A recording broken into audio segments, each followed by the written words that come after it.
तो आवृत्ति का निरोधक विभव पर प्रभाव, तो पूरा लेनार्ड का एक्सपेरिमेंट है ना। और निरोधक विभव पढ़ लिए हैं कि जैसे जैसे हम ऋणात्मक विभव को, निगेटिव पोटेंशियल को बढ़ाएंगे, धारा का मान धीरे धीरे क्या होगा, घटेगा, और घट करके एक जगह पर क्या हो जाएगा, शून्य हो जाएगा। जिस ऋणात्मक विभव पर शून्य हो जाएगा उसी विभव का नाम क्या होता है, निरोधक विभव। ठीक है। जैसे जैसे हम ऋणात्मक विभव का मान बढ़ाएंगे, निगेटिव है ना, तो धारा का मान धीरे धीरे क्या होगा, घटेगा, और घट करके क्या हो जाएगा, शून्य। जिस विभव पर वो घट करके शून्य हो गया उस विभव का नाम क्या होता है, कट ऑफ या निरोधक विभव। अब हम जानना चाहते हैं कि निरोधक विभव पर आवृत्ति का क्या प्रभाव है। जैसे प्रयोग कोई करता है तो हर चीज को देखता है। जैसे ये पेन है, अब इसको मैं देखना चाहता हूँ कि यार इसको बर्फ में रखूंगा तो भला क्या प्रभाव पड़ेगा, है ना, या फिर गर्म पानी में रख दूं तो क्या प्रभाव पड़ेगा, इसको मोड़ के रख दूं तो क्या प्रभाव पड़ेगा, इसको आधा भाग से काट दूं तो क्या प्रभाव पड़ेगा। ये एक तरह का रिसर्च होता है, हर तरह से उसको हम क्या करते हैं, देखते हैं।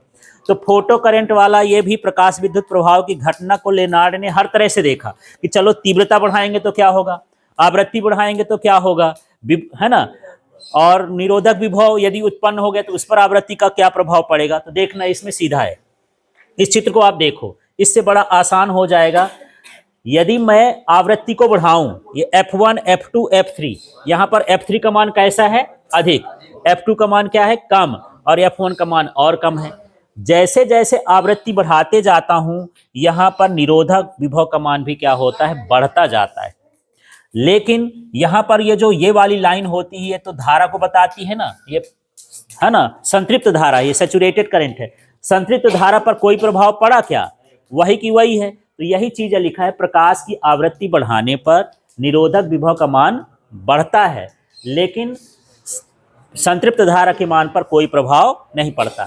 सभी के लिए संतृप्त धारा वही है। अब बढ़ाने का मतलब ऐसे समझो कि मान लो यहाँ पर मैं 20 मेगाहर्ट्ज की आवृत्ति डाला तो यहाँ पर जो है ऋणात्मक विभव का मान -10 वोल्ट है, ऐसा समझ लेते हैं। उदाहरण के लिए मैं ले रहा हूँ, आवृत्ति कितनी है, 20 मेगाहर्ट्ज, तो जो हमारा निरोधक विभव का मान है -10 वोल्ट है।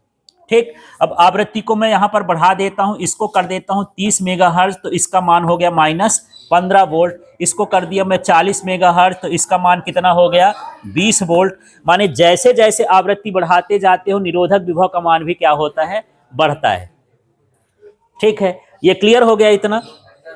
हाँ, अब अलग अलग आवृत्तियों के लिए निरोधक विभव का मान कैसा होता है, अलग अलग।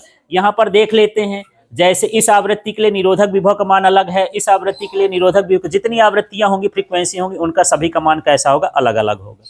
इसके बाद यहाँ पर यदि मैं आवृत्ति और निरोधक विभव के बीच संबंध निकालूं तो यहाँ से ये पता चल रहा है कि आवृत्ति बढ़ाने पर निरोधक विभव का मान क्या होता है, बढ़ता है। इसमें धारा नहीं लिया, इसमें धारा लेके बना है ग्राफ, और इसमें बिना धारा के बना है। आवृत्ति बढ़ाने पर निरोधक विभव का मान क्या होता है, बढ़ता है। मान लो एक धातु A है, दूसरी धातु B है, तो ये भी बताता है कि अलग अलग धातुओं के लिए आवृत्ति का मान भी कैसा होता है, अलग अलग होता है। जितनी धातुएं होंगी सबकी आवृत्ति का मान कैसा होगा, अलग। तो इस तरह से